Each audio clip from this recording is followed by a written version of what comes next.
Un participant à l'opération militaire spéciale a été arrêté, soupçonné de viol et de menaces de mort. Un habitant de la région de Krasnoïarsk, revenu de l'opération militaire spéciale, a tué son père à cause de la nourriture pour le bétail. Dans la ville de Soliletsk, dans la région d'Orenbourg, Yuri Gavrilov, un membre du groupe Wagner gracié pour sa participation à l'opération militaire spéciale, a violé une fillette de 11 ans.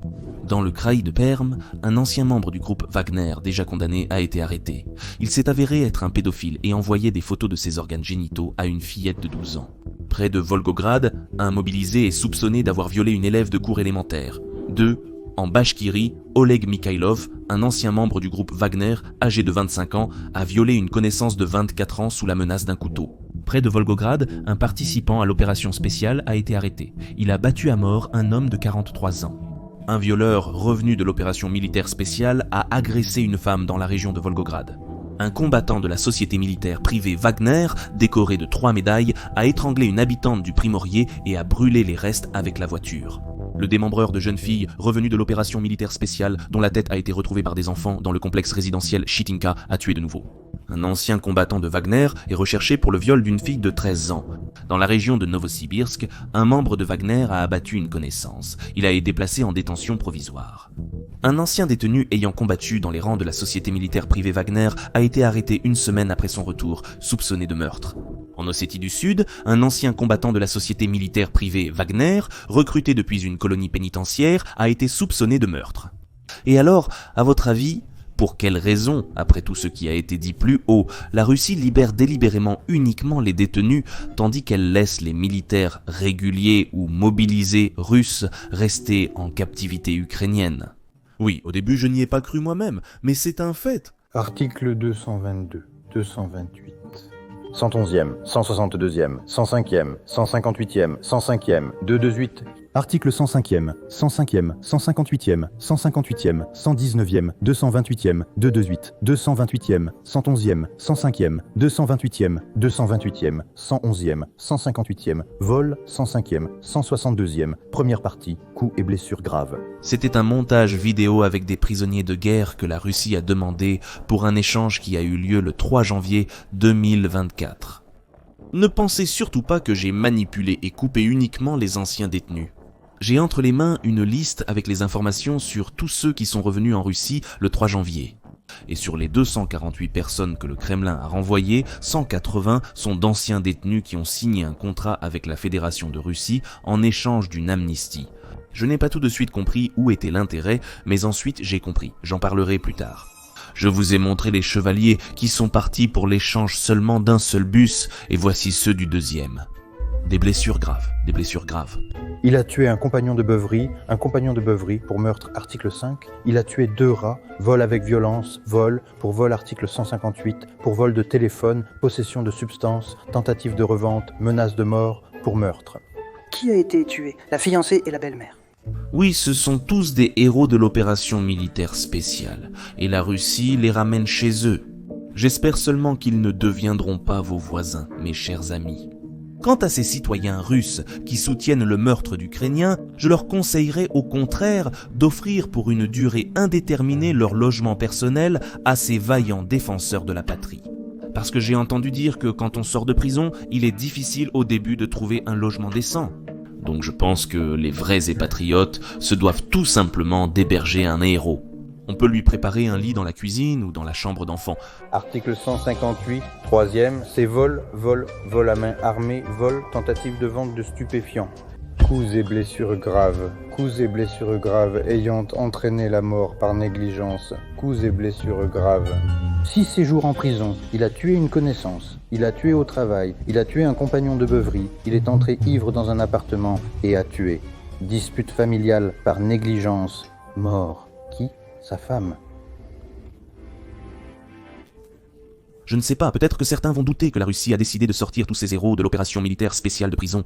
Mais j'ai tous les documents, avec le prénom, le nom, le patronyme et d'autres informations.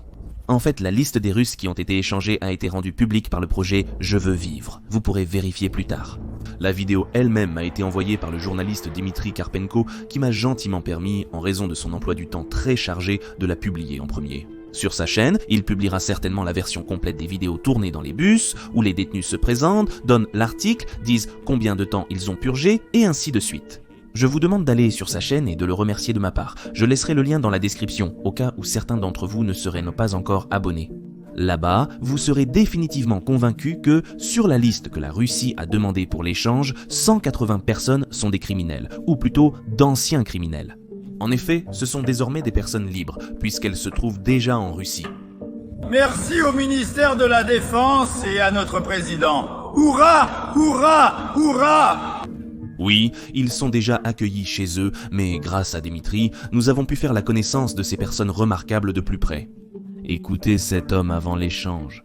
Vassili Ivanovitch, né le 26/05/1973, troisième condamnation, il a purgé 2 ans. Article 105, partie 30, tentative de meurtre.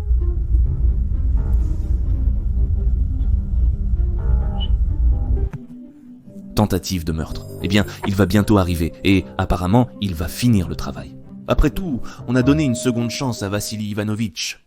D'ailleurs, il est très intéressant de savoir qui exactement a offert cette seconde chance. Du côté russe, la vidéo depuis le bus avec les prisonniers déjà libérés a été publiée par le député de la Douma d'État du parti Russie Unie, Shamsail Saraliyev. C'est en partie à lui qu'incombe la tâche de rapatrier les prisonniers. Mais, bien sûr, il n'a pas pris seul la décision de rapatrier principalement des détenus, car cette politique a clairement été élaborée au Kremlin. Mais un autre fait est intéressant, à savoir la façon dont les députés, le ministère de la Défense et d'autres se font de la publicité autour de l'échange. Comment ils reçoivent dans leurs bureaux équipés d'iMac américains les proches des prisonniers. Comment, sur les vidéos, les familles des mobilisés et des contractuels capturés reçoivent la promesse de ramener leurs garçons. Puis, finalement, ce sont 180 détenus qui sont récupérés. Un immense merci pour l'aide apportée au retour de nos garçons, de nos défenseurs. Non, comprenez-moi bien, je ne dis pas que les détenus ne sont pas des êtres humains, même si précisément ceux qui sont allés tuer des Ukrainiens, ce sont vraiment des monstres. Je parle d'autre chose, de la façon dont chaque action de la Russie, chaque action des responsables officiels russes est aujourd'hui imprégnée de cynisme et de bassesse.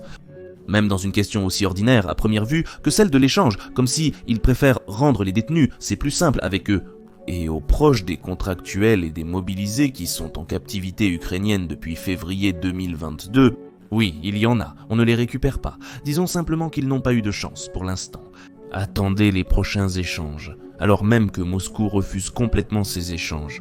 En effet, si on les organise régulièrement, l'ampleur de la reddition des militaires russes deviendra évidente. Or, les Russes ne se rendent pas. Autrement dit, ils ont maintenant récupéré les personnes les plus faibles, qui ne parleront pas beaucoup, et si jamais elles parlent, il sera facile de les faire taire. Et ils vont à nouveau geler les échanges de prisonniers, vous verrez.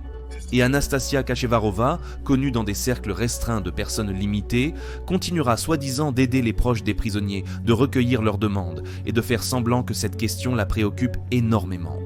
Je dis tout cela dans l'espoir que ces mêmes proches des prisonniers m'entendront. Ils comprendront avec qui ils ont affaire. Et si ce n'est pas le cas, je peux aussi leur conseiller, au lieu de leur mari ou de leur fils, qui est toujours en captivité ukrainienne, de prendre en remplacement l'un des héros suivants. 3 condamnations, 3 condamnations, 5 condamnations, 5 séjours en prison, 4 condamnations, 3 condamnations, 3 condamnations, 2e condamnation, 2 condamnations, 3 condamnations, coups et blessures graves ayant entraîné la mort, article 105, meurtre. Article 105, partie 2, meurtre, meurtre. Article 105, meurtre. 105, partie 2, 105, 1, meurtre. 105, deuxième. 162, 105, premier meurtre. 162, 105, premier. Meurtre, meurtre sous l'emprise de l'alcool, tentative de meurtre. Article 105, partie 1, article 105. J'ai fait de la prison, putain. 1 an et 2 mois. J'ai purgé la peine pour l'article 105, putain, 1 an et 2 mois. L'article 105, c'est le meurtre, au cas où quelqu'un n'aurait pas compris. Ça veut dire que la personne a tué quelqu'un. Il a fait 1 an en prison, puis il est parti tuer des Ukrainiens. Et maintenant, il rentre chez lui en homme libre. Oui, libre. Parce que selon la loi, la plupart des détenus ont terminé leur contrat. Et maintenant, ils sont complètement amnistiés. C'est exactement comme ça que ça fonctionne. Mais vous comprenez toute l'horreur de la situation. Non seulement ils vont tous être relâchés chez eux pour qu'ils poursuivent la dénazification de leurs propres concitoyens. Après avoir tué, volé et violé des civils ukrainiens, ils ont maintenant une grande expérience en matière de dénazification. En fait, j'ai regardé la liste. Au total, il leur restait encore 1200 ans à purger en prison. Mais bon, c'est juste des mathématiques amusantes, mais ce n'est pas aussi intéressant que le fait que la Russie préfère récupérer des prisonniers de droit commun plutôt que des contractuels et des mobilisés, alors qu'il y en a pourtant des milliers en captivité ukrainienne. Vous pouvez vous en convaincre simplement en regardant les interviews de Vladimir Zolkin et Dmitry Karpenko. Et oui, je peux supposer qu'il y aura des individus avec un quotient intellectuel négatif qui vont commencer à défendre Soroliev, le ministère de la Défense et Poutine. Ils diront que la partie russe, très probablement, ne savait même pas qui on allait lui ramener. Mais vous n'imaginez tout simplement pas à quel point c'est un travail minutieux, long et complexe. Et ce qui précède l'échange proprement dit, dans lequel même des États étrangers sont impliqués. Dans ce cas précis, les Émirats arabes unis. Oui, même le ministère de la Défense en parle. Donc chaque personne qui sera échangée est discutée séparément. C'est pourquoi, encore une fois, il s'agit d'une politique russe soigneusement élaborée. Moscou renvoie délibérément d'anciens criminels, et ce sont eux qui établissent eux-mêmes les listes pour l'échange. A. 105e, première pour meurtre, 105e, deuxième, 105e, meurtre d'une personne, selon l'article 105e, partie 2, selon l'article 105e, meurtre en état d'ivresse, 105e, 3 condamnations. Condamné 2 fois, 4 condamnations, 4 séjours en prison, 4 condamnations, deuxième séjour, condamné 2 fois, 3 séjours, 6 condamnations, 7 séjours en prison. 7 séjours en prison, 7. Vous imaginez ce que ces libérateurs ont fait sur les territoires ukrainiens occupés? Mais la saleté, c'est aussi que, en ramenant ces héros de captivité, la partie russe a essayé de présenter tout cela comme une nouvelle victoire. Les médias russes ont commencé à écrire que l'Ukraine avait rendu 75 militaires russes de captivité sans rien demander en échange. Même Anatoly Charige a été impliqué dans cette opération d'information. Anatoly a commencé à affirmer que Kiev avait rendu à la Russie 75 personnes qu'il avait promises depuis longtemps. Mais une heure plus tard, il a écrit qu'un autre échange avait eu lieu. 173 contre 173. Bien qu'il existe des listes ouvertes selon lesquelles l'Ukraine a rendu 230 héros ukrainiens. Elles sont publiques, on peut les vérifier. Et puis, comment peut-on préparer un autre échange en une heure alors qu'il faut des semaines, voire des mois pour le coordonner ? Mais il était extrêmement important pour Moscou de montrer qu'il ne cédait pas et que c'était Kiev qui faisait des concessions. Et donc, soi-disant, plus de Russes ont été libérés que d'Ukrainiens. Bien que l'échange de prisonniers de guerre ne soit pas toujours équivalent, car la question clé est la valeur de la personne. Donc, pour un officier, naturellement, il faudra échanger un autre officier ou bien plusieurs soldats. Mais pour le Kremlin, l'image est avant tout ce qui compte. Il faut convaincre le citoyen moyen que Moscou a encore une fois imposé sa volonté à tout le monde. Et le fait qu'elle ait récupéré des détenus, alors que des officiers russes restent prisonniers en Ukraine depuis 8 mois et que personne ne vient les récupérer, c'est une autre histoire. Aujourd'hui, le 5 janvier 2024, moi, le major Kamov Alexei Vyacheslavovic, né le 5 novembre 1978, je suis tombé prisonnier le 11 mai 2023, et c'est mon 239e jour de captivité. Mais dans tous les cas, Kiev a récupéré 230 personnes, des sergents, des officiers et même des défenseurs d'Azovstal. Alors que la Russie a principalement demandé des détenus. Encore une fois, cette liste est en accès libre, on peut la vérifier, mais qui en Russie va s'en occuper ? Anatoly Charige a dit que 75 ont été rendus sans échange, donc c'est comme ça, les Russes ne laissent pas les leurs. Le plus drôle, c'est que Charige, essayant de rester un blogueur pro-ukrainien pour prouver ses propos, a cité ce même Chamsaïl Soroliev, soi-disant une source indépendante. En vérité, ensuite Anatoly est vraiment parti loin et il a même laissé entendre de façon voilée que c'est lui personnellement qui a contribué à l'échange de prisonniers de guerre des deux côtés. Tout ce qui était en mon pouvoir, je l'ai fait pour cela. C'est-à-dire qu'ils sont revenus des deux côtés. Là-bas, c'était une histoire compliquée. Mais maintenant, grâce à Dieu, tout va bien. De toute façon, je ne recevrai de remerciements de personne, ni de l'un côté, ni de l'autre. Mais intérieurement, les gens sont très reconnaissants, des deux côtés. C'est-à-dire que l'absurdité de la situation, c'est que du côté russe, tout le monde essaye de marquer des points politiques. Et le député de la Douma d'État, Soroliev, essaie de présenter l'échange comme une victoire pour la Russie, en inventant que l'Ukraine a récupéré beaucoup moins de militaires que la Russie. Alors que les listes sont en accès libre. L'échange a eu lieu, 230 contre 248. Anatoly Charige essaie aussi de faire le buzz, ayant été sollicité pour médiatiser un échange soi-disant défavorable à l'Ukraine.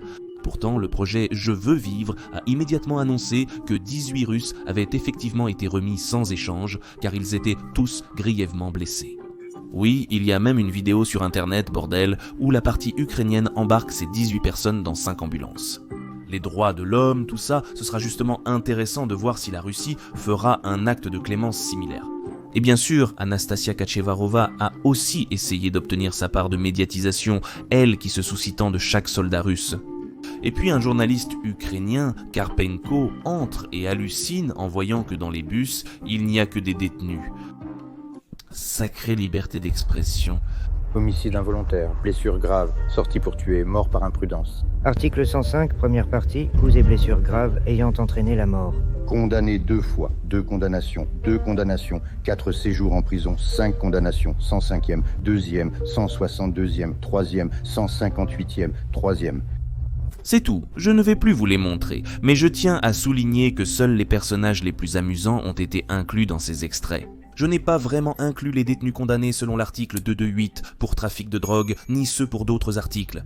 Si vous voulez voir tous les héros qui ont participé à l'échange, regardez la vidéo de Dimitri sur sa chaîne. Mais passons à l'essentiel, à savoir pourquoi la Russie a accepté l'échange et pourquoi elle avait précisément besoin de détenus. Quelle est la raison d'une telle politique, que même les prisonniers eux-mêmes remarquent? Les détenus sont renvoyés chez eux, tandis que l'armée régulière reste en captivité.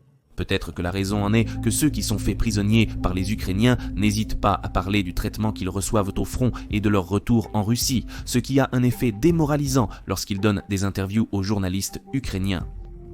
Je ne peux pas creuser, c'est tout. Il a les mains en sang, ses jambes ne le portent plus. Ça fait déjà une journée qu'il creuse, il fait que creuser. Ah, tu ne peux pas, il le prend simplement par la poitrine. On l'a écarté, on continue à travailler. Ma tentative de reculer, de m'enfuir ou quoi que ce soit, c'était l'exécution sur place. Nous ne sommes personne, juste des cibles sur lesquelles les obus seront dépensés. Combien de morts? Environ 40, 45 morts, 20 blessés, peut-être plus. En bref, la compagnie n'existe tout simplement plus. Non, elle est garantie. Sur un groupe de 65 personnes, il n'en reste que 23 ici. La base ils ne récupère pas les blessés graves. Ils disent, si vous voulez, retournez vous-même jusqu'au point d'évacuation. Ils vous laissent dans la forêt et après, débrouillez-vous comme vous voulez. C'est-à-dire, ce n'est pas ciblé, c'est au détriment des vies humaines. Au fait, le dernier intervenant, Pavel Gougouyev, a été libéré de la captivité ukrainienne cet été. J'ai publié sa conversation avec Dmitri Karpenko après le retour de Gougouyev en Russie. Cette conversation était vraiment sincère. Un homme qui a passé la moitié de sa vie en prison comprenait clairement qui était son véritable ennemi. Et faut-il s'étonner qu'après cette conversation, Gougouyev ait tout simplement disparu ? Comme je l'ai découvert, le journaliste Dmitri Karpenko a essayé d'établir au moins un certain contact avec lui, mais à ce jour, il n'y a aucune information à son sujet. Et c'est une autre raison possible pour laquelle la Russie préfère rapatrier d'anciens détenus plutôt que des contractuels ou des mobilisés depuis la captivité. Il est plus facile de faire taire un ancien détenu.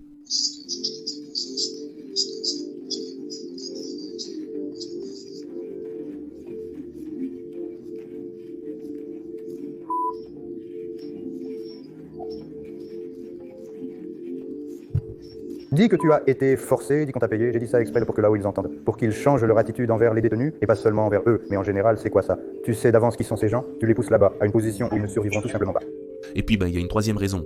Une tendance assez inquiétante pour le Kremlin s'est dessinée, à savoir le recrutement continu par les légions de la liberté et le corps des volontaires russes de leurs compatriotes qui se trouvent en captivité ukrainienne. Et bien sûr, en premier lieu, ce sont précisément les anciens prisonniers qui expriment le désir de commencer à se battre pour la liberté de l'Ukraine et de la Russie. La raison est assez simple, c'est le ressentiment envers l'État pour un traitement pire que celui réservé au bétail. En fait, vous comprenez bien qu'aucune révolte de Prigojine n'aurait pu avoir lieu sans la formation de certains états d'esprit au sein de la société militaire privée. Et jusqu'à aujourd'hui, certains occupants disposant de grandes ressources médiatiques continuent d'exprimer ouvertement leurs regrets quant à la mort d'Evgueni Viktorovitch. Bien sûr, nous voulons tous croire en quelque chose de positif. Et moi aussi, j'aimerais croire que Evgueni Viktorovitch et Dmitri Valerievitch sont vivants. C'est pourquoi il n'y a rien d'étonnant à ce que, se trouvant en captivité ukrainienne et ayant compris qui est le véritable ennemi, les prisonniers russes expriment le désir de passer du côté de l'Ukraine et de commencer à se battre non pas pour Poutine, mais pour la Russie. Qu'est-ce que tu as à offrir pour qu'on t'accepte et pourquoi devrions-nous le faire? Pour commencer, comme je l'ai déjà dit plus tôt, j'ai un grade en tir sportif. Je n'aurai pas peur quand il le faudra, je ne paniquerai pas et je ferai ce qu'il faudra faire. J'ai de l'expérience de combat, c'est à Vodianoé. J'ai couru sous les bombardements d'artillerie, j'ai fait des gardes de combat. Je connais la tactique de combat russe. Donc il est clair ce qu'on peut faire contre eux parce que les boisés feront toujours la même chose. Ils rempliront toujours cette fiche de tir inutile. Je suis prêt à rejoindre vos rangs immédiatement. Moi, tout d'abord, en tant que Russe, je dois au moins d'une certaine manière payer pour ce que mon pays a fait. Mais nous n'avons pas répondu à la question la plus importante. Pourquoi la Russie accepte-t-elle périodiquement les échanges ? D'autant plus qu'elle ne récupère pas les personnes les plus précieuses. Et c'est en fait le point le plus important de cette vidéo. En effet, à en juger par la décision du Kremlin de procéder tout de même à l'échange, on peut conclure que le Kremlin cède à la pression de la société. Oui, quoi qu'il arrive. Et la Russie ne peut pas complètement ignorer les demandes des proches, la pression des organisations internationales et de la communauté internationale. En effet, lors du dernier échange, les Émirats arabes unis ont servi de médiateurs. La Russie est obligée de procéder périodiquement à de tels échanges pour préserver sa propre image. En effet, même le régime le plus autoritaire ne peut pas ignorer indéfiniment la tension sociale et il serait totalement absurde de le nier, encore plus absurde de ne pas en profiter. La ligne directe d'aujourd'hui avec le président a été une gifle en pleine figure pour les épouses et les mères démobilisées. Nous sommes des centaines, des milliers, et nous avons toutes écrit, posé des questions, demandé, supplié qu'on nous entende. Tout ce que nous demandions, c'est de la douleur. C'est une blessure ouverte dans laquelle vous avez simplement enfoncé un bâton aujourd'hui, vous l'avez remué, et on s'est moqué de nous. Cette surdité face à notre douleur, elle est vraiment effrayante. Nous ne nous soucions absolument pas des œufs dont on parlait, ni du chômage. Parce qu'il y a un énorme malheur, les gars qui, depuis plus d'1 an, sont en première ligne, qui ont déjà laissé leur santé sur le front, ils n'ont eu aucune rotation pendant toute l'année. Oui, je comprends qu'à sa conférence de presse de fin d'année, Poutine n'a même pas daigné répondre aux centaines de milliers de familles de mobilisées à la question de savoir quand leurs fils, mari et père rentreront à la maison.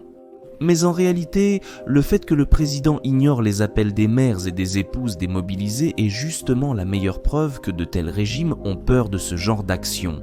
Et pourtant, à l'heure actuelle, l'opposition russe ne travaille pas avec ces femmes, contrairement à votre humble serviteur. Mais je n'arrive pas à le faire à grande échelle. Oui, je sais que les épouses et les mères démobilisées ne demandent pas d'arrêter la guerre, mais seulement de remplacer leurs hommes par d'autres salauds qui viendront tuer des Ukrainiens. Néanmoins, il est nécessaire de rendre publiques leurs revendications.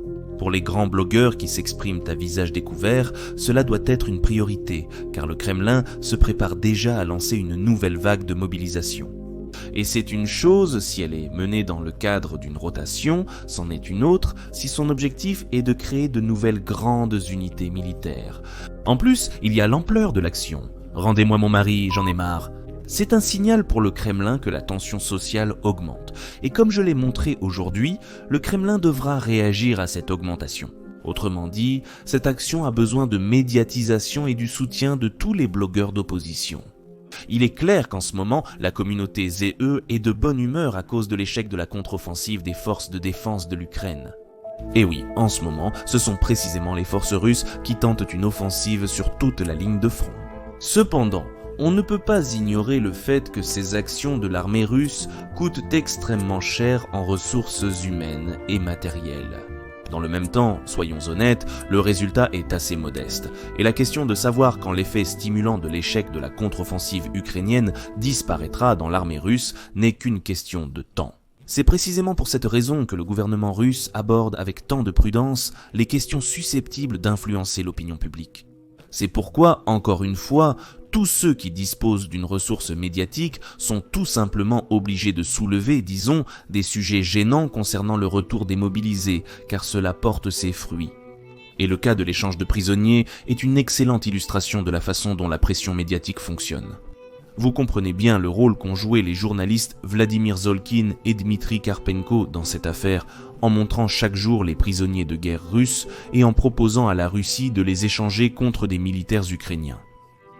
Et le 3 janvier, nous avons tous vu le résultat de ce travail. Le Kremlin a littéralement été contraint d'accepter l'échange. Bien sûr, même là, les autorités russes ont eu recours à la ruse pour minimiser les conséquences de cette décision pour elles-mêmes et ont rapatrié les citoyens russes les plus démunis de leurs droits. Mais le fait qu'à leur retour chez eux, ils puissent commencer la dénazification de leurs propres citoyens, ce sont déjà des conséquences qui n'auront aucun impact sur la popularité de Vladimir Poutine. Mais ça, c'est juste en passant. La première fois, c'était en l'an 2000, ils ont bu ensemble avec son beau-frère. Il a commencé à frapper sa sœur, ils se sont battus, ça ne lui a pas plu, il a pris un couteau et l'a poignardé. En 2017, ils buvaient aussi, ils se remettaient de la gueule de bois, quelque chose n'a pas plu non plus à son ami, alors ils ont commencé à se battre. Il est parti, a pris une hache, est entré, a coupé la moitié de la tête, il a pris 11 ans de colonie, il lui reste déjà 4 ans et demi ici. Un État moderne ne peut pas prétendre au rôle de leader régional ou mondial sans avoir un système idéologique distinct, dont la base est constituée de convictions et de principes qui se sont formés au moins pendant des décennies. L'Union européenne, c'est la démocratie, la Chine, c'est le développement rapide, les États-Unis d'Amérique, c'est la puissance technologique, l'Arabie saoudite, c'est le traditionnalisme. Et la Russie, qu'est-il arrivé à l'ancienne puissance militaire autrefois si puissante ? Ses troupes se sont embourbées près d'Avdiivka, l'éclat des armes russes s'est éteint dans des attaques insensées en colonne. Quant aux soldats russes qui combattaient récemment encore le nazisme en Europe, il est devenu un criminel ayant déjà purgé 3 peines, selon l'article 105. Oui, en ce moment, les partisans du Z jubilent. Eh bien oui, l'Ukraine, avec un nombre limité d'équipements, n'a pas réussi à percer la ligne de défense des Russes.